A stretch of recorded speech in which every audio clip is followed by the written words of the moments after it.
बिल्कुल, बिल्कुल। हमारे साथ केंद्रीय मंत्री प्रहलाद सिंह पटेल हैं, उनसे बात करते हैं। सर, प्रधानमंत्री नरेंद्र मोदी ने मन की बात कही, 100वां एपिसोड था, क्या खास लगा आपको? पहली चीज़ तो हम गौरवान्वित हैं और मैं ये मानता हूँ कि उनने अपने 100वें एपिसोड में भी पहले दिन से ही देश के मुद्दों की बात की। उनने अपने यात्रा वृत्तांत की बात नहीं की, बल्कि निष्काम भाव से समाज जीवन में काम करने वाले वो गुमनाम लोग जिनके साथ कभी चर्चा नहीं होती, उनको अपने मन की बात में स्थान देकर उनके गौरव को बढ़ाया और उस आचरण की प्रतिष्ठा को स्थापित किया। और इसलिए मैं मानता हूँ कि ये काम वही व्यक्ति कर सकता है जो अपने स्वयं को अहम को मार दे, जिसकी कथनी और करनी में अंतर ना हो।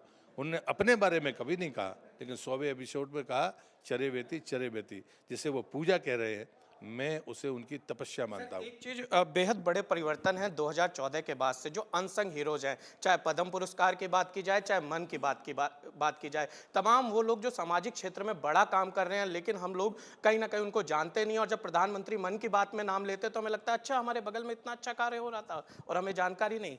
आपने मुझे मेरी बात का जवाब ही दे दिया। मैं यही कह रहा हूँ कि जो लोग निष्काम भाव से काम करने वाले लोग हैं, वो समाज के किसी भी क्षेत्र में हो, कभी इस लोगों ने उनकी तरफ ध्यान नहीं दिया, लेकिन प्रधानमंत्री ने उनको लाकर देश और दुनिया के सामने ये बताया कि हम महान नहीं हैं, बहुत सारे लोग हैं जो हमसे ज़्यादा महान काम कर रहे हैं, निष्काम भाव से काम कर रहे हैं। उस प्रतिष्ठा को कायम करने का काम प्रधानमंत्री ने किया है। और इसलिए मैंने कहा ना कि जो अहम को, खुद के अहम को मार दे, वो ये काम कर सकता है। वही इतनी ताकत के साथ कह सकता है। 100वें एपिसोड तक कभी भी प्रधानमंत्री ने अपनी बात नहीं की, लेकिन निष्काम भाव से काम करने वाले लोगों को हमेशा स्थान दिया और वो परिणाम आज देश और दुनिया देख रही है। सर, आखिरी सवाल, वोकल फॉर लोकल और लोकल फॉर ग्लोबल किस तरीके से प्रधानमंत्री ने आज फिर जिक्र किया? कुछ उदाहरण आपको सामने दिखे हैं। और आज मैं फूड प्रोसेसिंग का मंत्री हूँ, मैं देखता हूँ कि गांव में बैठा हुआ व्यक्ति एक्सपोर्ट अपने गांव में बैठ के कर पा रहा है अपने प्रोडक्ट का।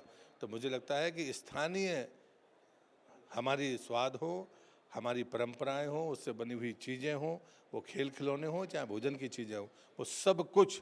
और आज जैविक की बात हो रही है, श्री अन्न की बात हो रही है, ये सब लोकल फॉर वोकल ही है और बाद में ग्लोबल भी है। तो आप समझ सकते हैं कि केंद्रीय मंत्री प्रहलाद सिंह पटेल थे, जिन्होंने कहा कि गर्व की अनुभूति हो रही है प्रधानमंत्री नरेंद्र मोदी की जो 100वीं कड़ी थी मन की बात की, उसको सुनकर।